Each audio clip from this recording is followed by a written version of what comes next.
I'm so excited. Thank you so much for watching another amazing episode here at Rise and Thrive with a Purpose. And I always start by saying that there's two great days in life. The day that you were born and the day that you found out why you were born. And today I have Leonardo Garcia with us. He's the founder and CEO of HABA, which is the Hispanic American Business Alliance.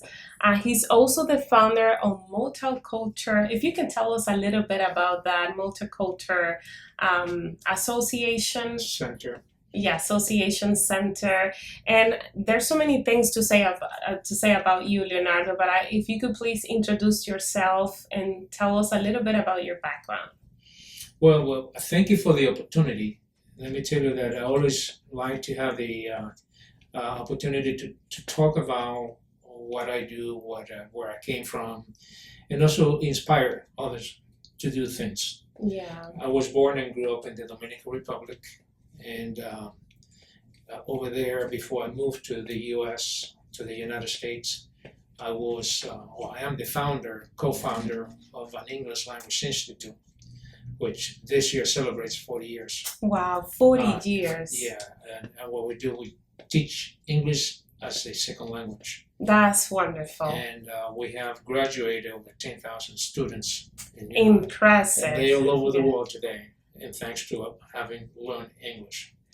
That's amazing. To me, what opened the door to me personally was learning English. And that's why I like to inspire people, especially if they come to live in the United States or anywhere around the world. Yeah, and where do you have the academy located?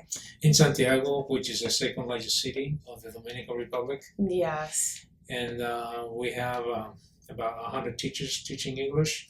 That's wonderful. And about 2,000 students learning English. Incredible, impressive. Because I always say that opening a business is one thing, but open a business and maintain the business is another thing. Mm-hmm. So to stay afloat. Exactly. If you can tell us what's been that aha moment or that is keeping you going and having success, especially with your academy. And I know you do so many things for the art community as well. Yes. But let me tell you that one of my inspiration, it actually came out as when you look at it just for a short time, as a negative situation that happened. When I was 9 years old, let me tell you, I did not work, I did not study, nothing. I spent my time doing nothing in the street. And my friends, 3 friends that I have, boys, friends, they worked in the morning, went to school in the morning, and in the afternoon they went to work. And at noontime in the Dominican Republic, back then, they have the Show de Mediodía, which is a noontime show where they have musicians. I remember. I grew up watching that, actually. Popular. Everybody watched that. Yeah. We didn't have a TV, so what I did was I went to the house of my friend, but I never went inside the house. I just, through the window, I jumped and I grabbed with my little hands watching the show, and when I got tired, I let go. And I continued. And then one day, when those friends of mine came to their home, which is about noontime, lunchtime, I saw their mother calling them like that. And I started watching at the mother. Of course, I'm outside. Yeah. But I overheard the mother saying, I don't want you to get together with that muchacho. Muchacho is like boy. Yeah. He's doing nothing. He's a parasite, and that's what he's going to be in life, a parasite. Oh, wow. So when I heard that, imagine being 9 years old, and when I heard she said that boy's going to be a parasite, my hands went like this. Wow. I let go. And I went home walking. And when I remember walking home, I was telling myself, no, I'm not going to be a parasite. No, I don't want to be a parasite. Wow. Then I talked to her, my friend, said, could you help me find a job where you work? Could you help me go to school where you go to school? and they helped me find a job where they worked. But school in the morning, I couldn't. But somebody said, but you can go at nighttime. It turned out that I spent the whole day working, and at nighttime, I went to school. Because before you have 3 shifts, morning, afternoon, and night. Wow. So, Resilience, huh? Resilient. Wow. And then I had a friend of mine had these lessons in English that they got it like a tiny little booklet, like lesson 1, lesson 2. Mm-hmm. He was learning English on his own. And I saw that. And I said, I want to learn English too. So he learned me lesson 1. When I finished lesson 1, he said, give me lesson 1 back. I'll give you lesson 2. And then by myself, he and another friend, we learned English by ourselves. And we were not afraid. Because when we barely saw in America back then, I started walking alongside the American. And this little kid, an American, walking by, and I say, hi, how are you? And let me tell you, the American people speak with a smile and say, oh, good, how are you? And that's how, I wasn't shy. Right. To learning a second language, you cannot be shy. Yeah, exactly. You have to be daring. Yeah. And in life, that's how the way it is. That's the way it is. Yes, you definitely have to take action. I'm not shy at all. And do it. Yeah, yes. And do it. And so that moment impact your childhood. Oh yeah, that was what opened the door to me. Because wow. I said, I'm not going to be a parasite. I'm going to be a person, help people. I'm going to be successful. Yeah. And guess what? I've been to the White House of the United States of America, honored by the President of the United States, honored by the President of the Dominican Republic. And I have taken delegations from Puerto Rico, Dominican Republic, and Florida, New York, to the White House, to the U.S. Congress, for that little boy who was going to be a parasite. Wow. That's impressive. I didn't know that about you. No, not a lot of people know that. No, that's why I always, when I have this opportunity, I like to talk about it, because I know there are people out there that maybe they don't know that inside them they have the power. They can do it. They can be successful. They can be great people. Yes. But they have to really put the energy. 100%. There's no limit. Mm-hmm. Of what you can achieve. Human brain is incredible, and I always say that everything starts in the mind. Exactly. Yes, and then you put into action what you can see, your vision, and all that. So, what did it take you to be where you are today?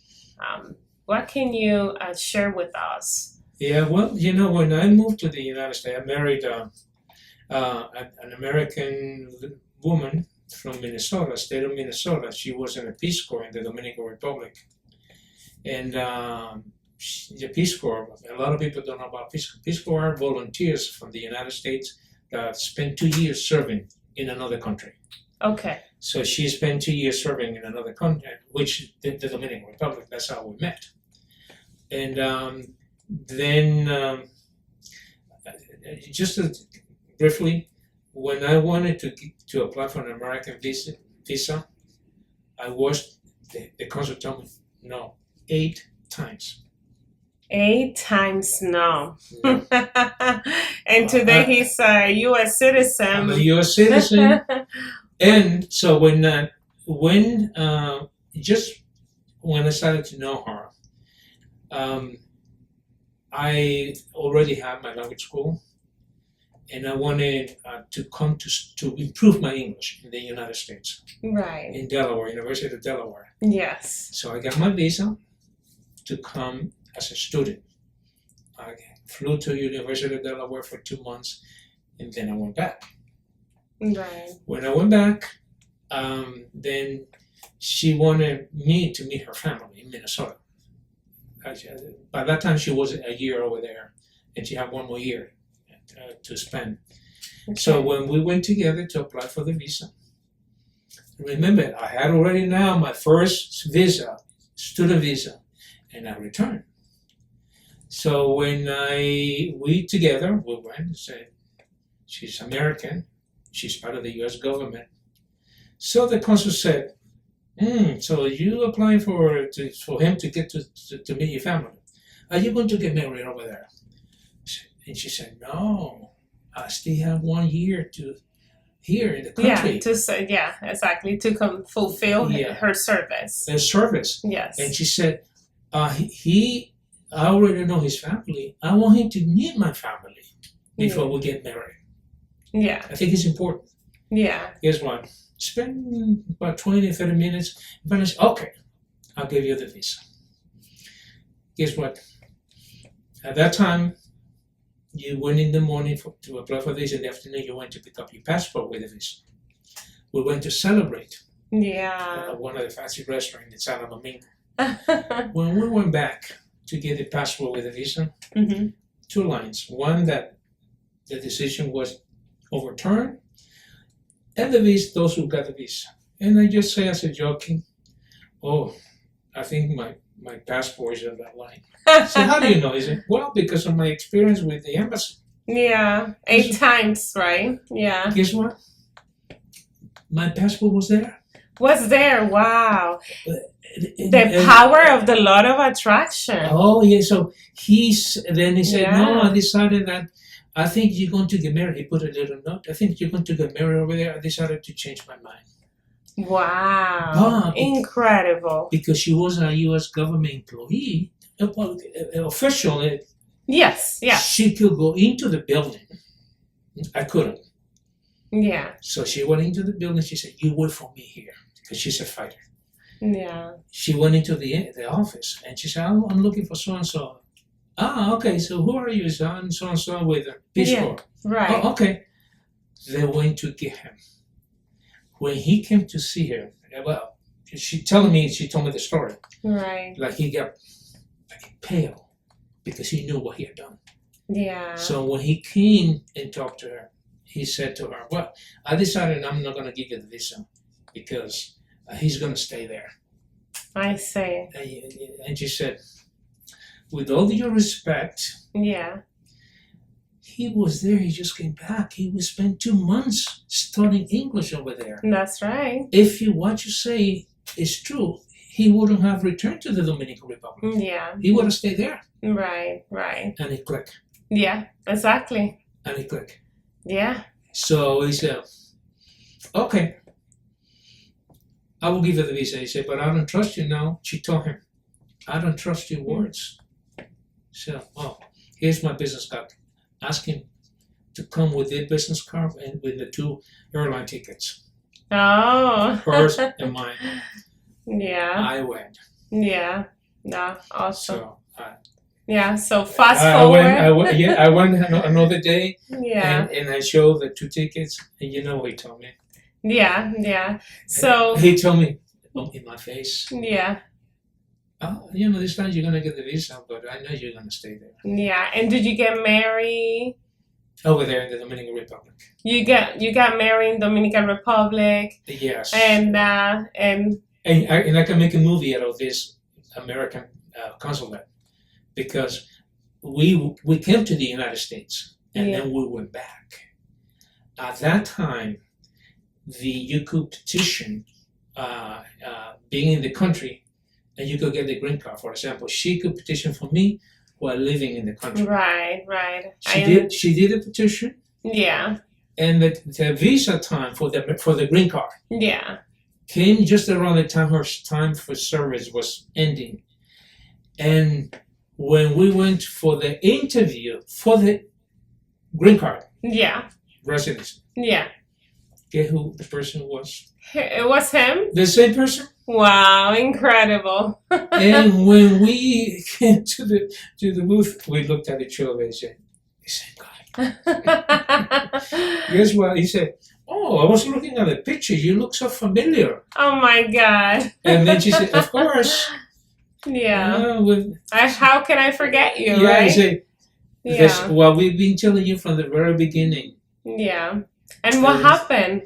Then he said, I'm going to have to cancel your tourist visa. Give me your passport. I didn't want to give him the passport. I didn't trust him either. He said, because Yeah. when you get the green card, you're not supposed to have a tourist visa. Yeah. So I had to give him the passport. Yeah, exactly. Yeah. He approved the green card? He did not. He did. Oh, he did. He Okay. had to. Yeah. So I see in your story a lot of resilience, a lot of decision making, No, yeah. a lot of push, no giving up. No.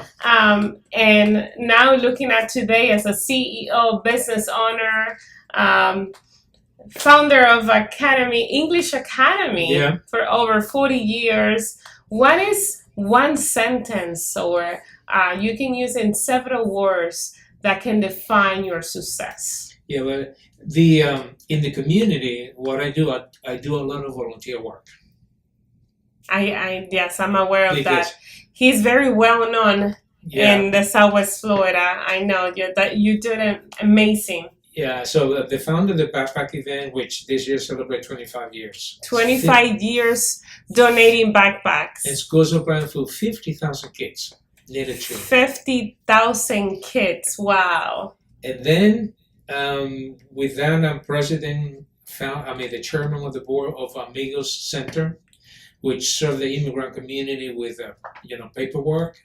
So you're Yeah, the founder of Amigos Centers. I'm on the board, founder on the board, Okay. but now I'm the chairman of the board. Awesome. Amazing. Yeah. And I'm always with them because as an immigrant myself, I want to support the agency that serve the immigrant community. Yeah, that's amazing because Yes. you were an immigrant. Yes, Yeah. that's awesome. And so what I can see in your story, a lot of service, a lot of community work, and I believe that in order to be successful, you definitely need to care. Yeah. You need to give. And you need to have common sense. And I see that a lot in your story. And again, it's about the law of attraction and also what you plant, you get back. Yes. And so I see a lot of service, a lot of giving, and that's why you're so successful, right? Yeah, and I'm a believer that when you serve, person up there blesses you. Amen. Yeah, I love it. Yes. I love it. And That's amazing. I'm always looking for opportunity to serve. And let me tell you, sometimes it takes, like you call me and then I know the person and I connect. Just say somebody that needed the help because Yeah. you were the link. Yes, exactly. Yeah. Exactly. We definitely have to be connectors. Exactly. And Be a facilitator, start helping, volunteer, and many doors will open to you.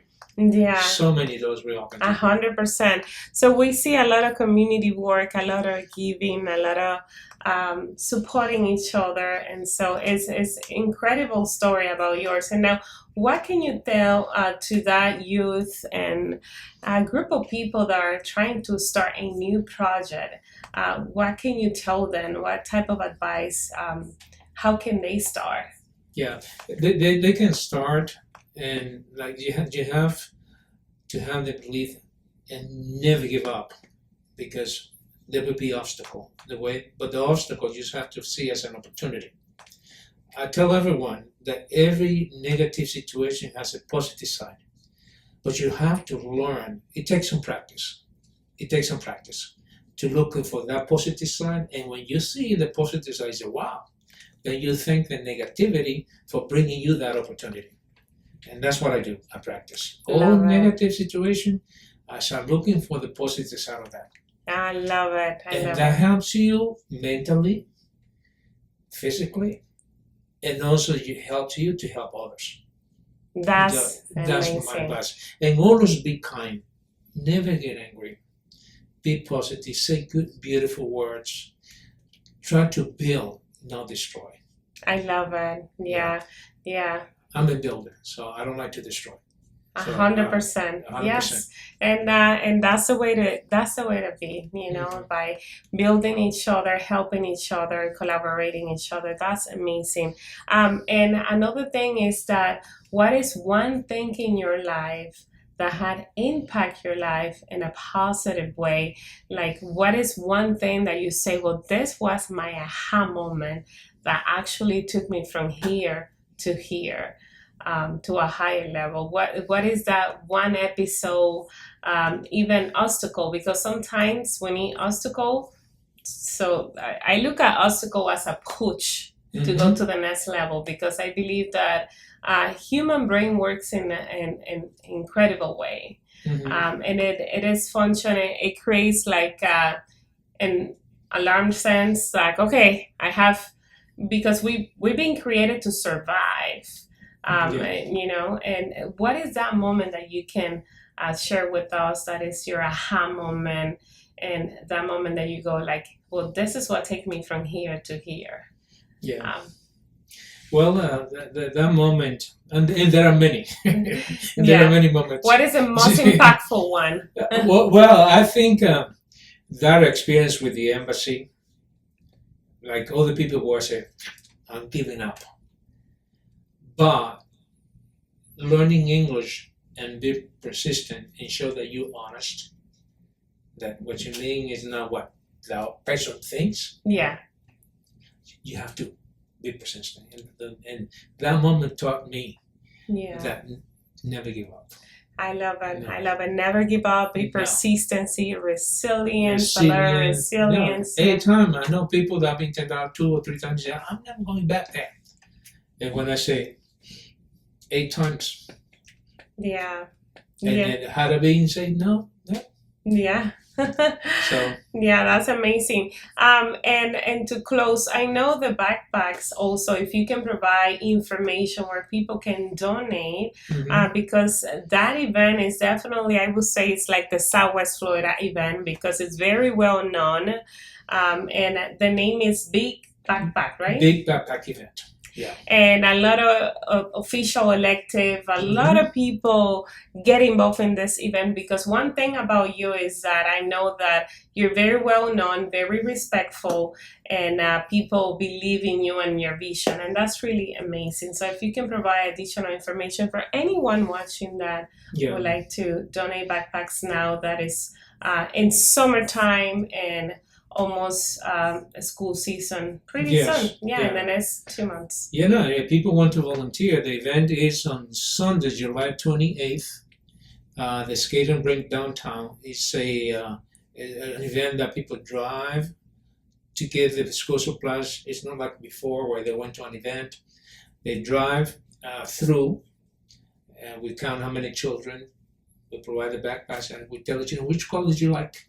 As I said, then we tell the volunteers. We normally get about 200 volunteers, because it's a lot of cars. 200 volunteers. A lot of cars. How many backpacks did you donate last year? Over 2,000. Over 2,000. Yeah. And with food and school supplies, let me tell you that one of the things that I'm noticing lately is like young kids helping out. And let me tell you, last year, I saw this little kid, maybe he was 6 or 7, and he was sweating, but he took his job very seriously. And I was amazed at looking at that little boy. So kids are working to volunteer too. As long as they come with, because that's how you build leadership. Yes, of course. I'm gonna bring my kids into that event. I have an 11 and a 9 years old. So 15 and 11 years old, so they're gonna be there supporting, and yes, even though we do it here also at the office, but definitely I'm coming with you, supporting you, and I'm pretty excited about your future, which is many success for you to continue having success, because again, your story is really impactful and amazing. So we see a lot of resilience, like we say before, so many things to learn about your story. Any words to close? Anything else that you would like to add? And I always like to tell people, be happy, don't get anybody angry you. Serve. You serve. Whoever person up there will bless you year round, all the time. Be good. Awesome, amazing. Thank you so much, Leonardo. It's a pleasure having you. Thank you so much. Yes. Well, thank you so much for watching, and we'll see you in the next one.